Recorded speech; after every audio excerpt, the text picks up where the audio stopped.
The United States has the firepower. The president, of course, has the authority.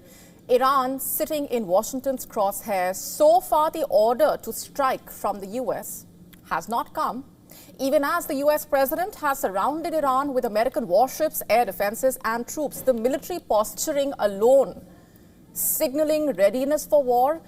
But behind the scenes, there's a lot happening. America's Arab allies are pushing back, warning that an attack on Iran would trigger missile retaliation capable of shaking the entire region.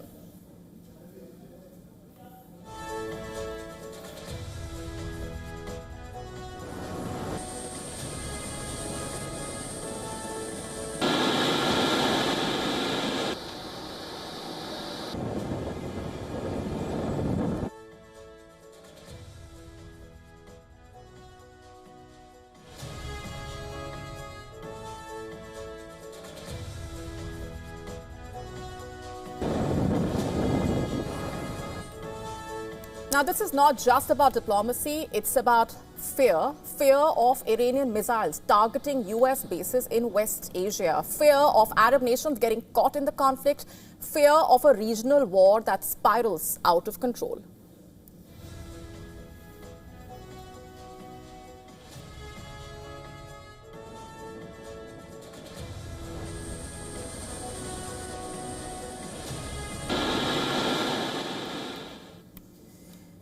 So the question right now is, the way things stand, is Donald Trump holding back, and why?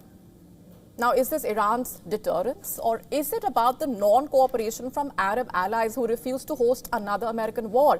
According to a Washington Post report, Persian Gulf states have cautioned US officials that Iran's missile program remains fully capable of inflicting serious damage on American interests across West Asia. And these warnings, by the way, appear to be shaping Washington's military calculations. So that's significant.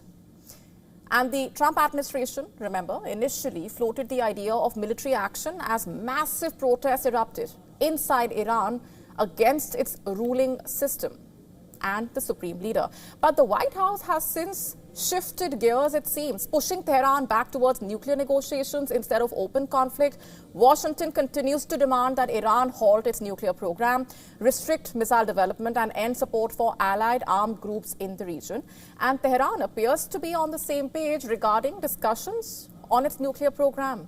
According to Iran's news agency, the Iranian President Masoud Pezeshkian has ordered the start of nuclear talks with the United States. The move comes after Trump said he hoped diplomacy could avert military action, and Iran's foreign ministry says discussions are under review. Listen to this. Various points have been exchanged. At this stage, we are reviewing and deciding on the details of any diplomatic process, which we hope will reach a conclusion in the coming days.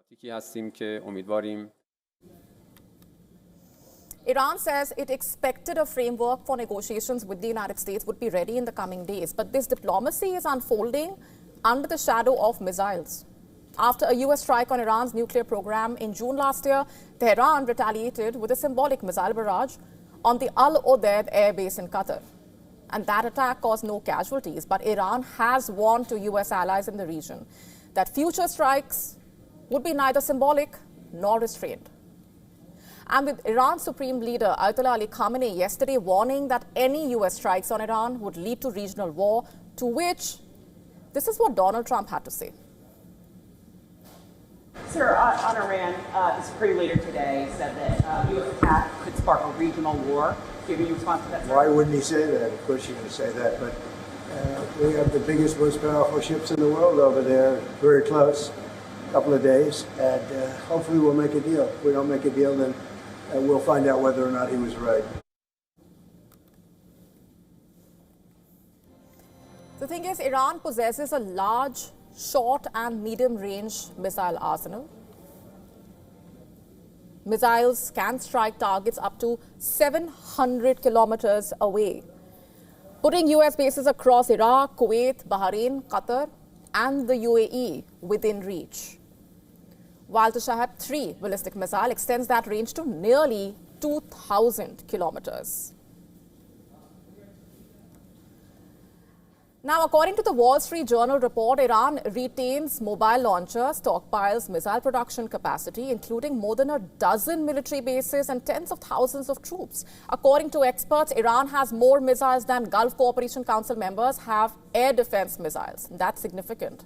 And this threat is serious enough that key Arab allies are stepping back. Saudi Arabia, the UAE have told Washington that US forces will not use their territory or airspace for operations against Iran.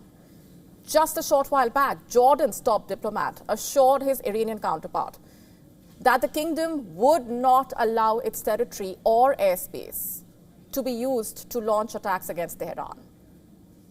The Pentagon is now reinforcing defenses, rushing additional THAAD and Patriot systems to protect 30 to 40,000 American troops stationed in West Asia, alongside naval destroyers already deployed. According to reports, despite incurring damages in that 12-day war, Iran's shorter-range and anti-ship arsenals remain largely intact. And that brings us back to the central question: what is really stopping Trump, if at all?